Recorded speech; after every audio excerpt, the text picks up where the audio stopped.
Sejam bem-vindos a mais um vídeo da Baster.com. Não deixe de clicar no curtir aqui embaixo e ativar as notificações para receber as nossas novidades.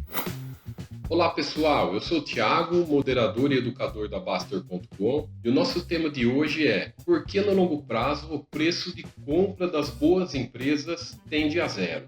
Anos atrás, quando o Baster fez esse estudo, mostrando o ano no gráfico histórico que a cotação de algumas empresas chegava próximo a 1 centavo, essas são só exemplos, tá pessoal, de empresas que existiam na época e continuam na bolsa até hoje, e serve para a gente fazer esse tipo de estudo, não é nada de indicação, de compra ou nada relacionado a isso. Então, por exemplo, pegando o gráfico histórico do Banco Itaú, hoje ele está na faixa de R$ 37,00, mais ou menos, né? Então a gente vai voltando e vendo, por exemplo, no ano 2000, o preço de compra de um acionista que comprou a ação no ano 2000 está na faixa de R$1. Então, para compreendermos melhor como funciona esse raciocínio, nós fizemos esse quadro teórico para compreendermos como que funciona na prática. Vamos lá.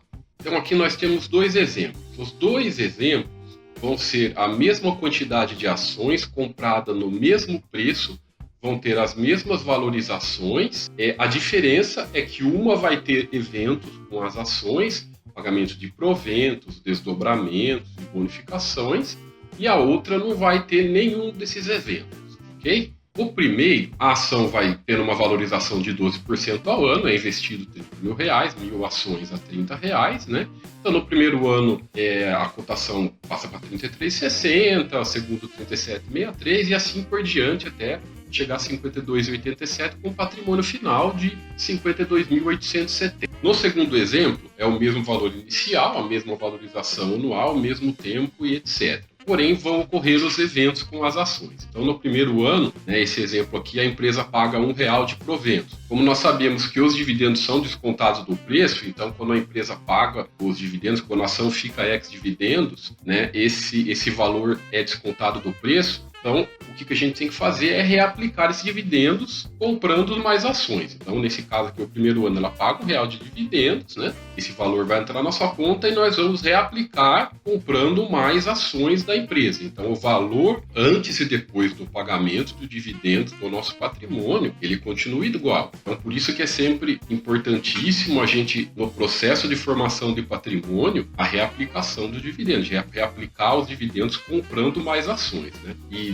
lógico que nesse exemplo, para a gente entender como funciona o conceito, nós reaplicamos o dividendo na mesma comprando ações da mesma empresa. Mas na prática, o que importa é você reaplicar. Então, às vezes você junta com um aporte mensal, compra a ação que o Baster System está mandando, compra outro tipo de ação. O importante é reaplicar. Seguindo o segundo ano, acontece a mesma coisa. Paga R$1 de provento, desconta do preço, a gente vai pegar esse dinheiro e comprar mais ações. No terceiro ano acontece um outro evento que é o desdobramento. No desdobramento, o preço ele é dividido por 2 e a quantidade de ações ela é multiplicada por 2. Então, todo esse procedimento, isso é automaticamente feito na corretora, o patrimônio antes e depois continua igual. Então, o que muda? O que muda é que o preço cai pela metade e a nossa quantidade de ações ela dobra. Existe também um outro evento muito comum de acontecer, que é a bonificação. A bonificação, um percentual é descontado da cotação da ação e aumentado na mesma proporção no número de ações daquela empresa. Então, nesse caso, por exemplo, que aconteceu esse ano com o da WEG,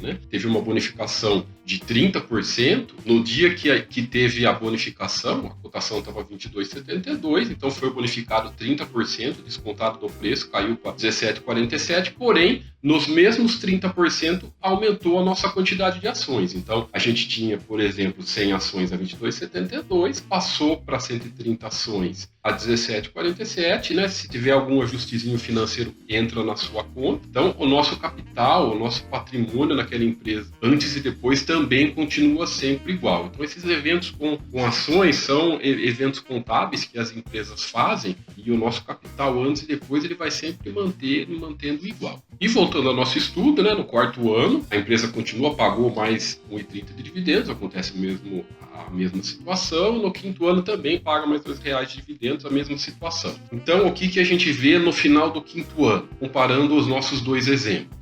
O patrimônio, ele continua igualzinho, né? O valor do nosso patrimônio, ele vai continuar igual. O que muda é que a quantidade de ações vai mudar, porque a gente foi reaplicando, e o preço médio, o preço de compra, ele foi caindo. Então, devido a todos esses eventos contábeis que vão acontecendo, o preço de compra das nossas ações, eles vão sendo descontados, e se a empresa for boa, se a empresa for crescendo no longo prazo, né?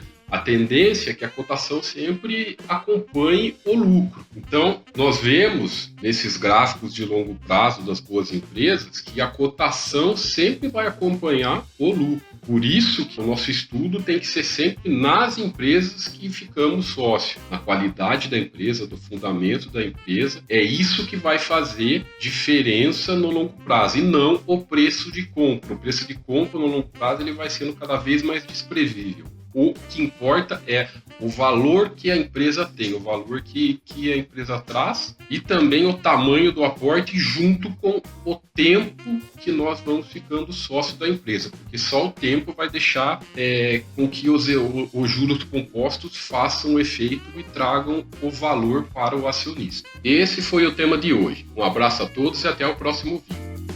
Esse vídeo é uma cortesia da Baster.com. Para acesso ao conteúdo completo do site, acesse baster.com e seja um Baster Blue.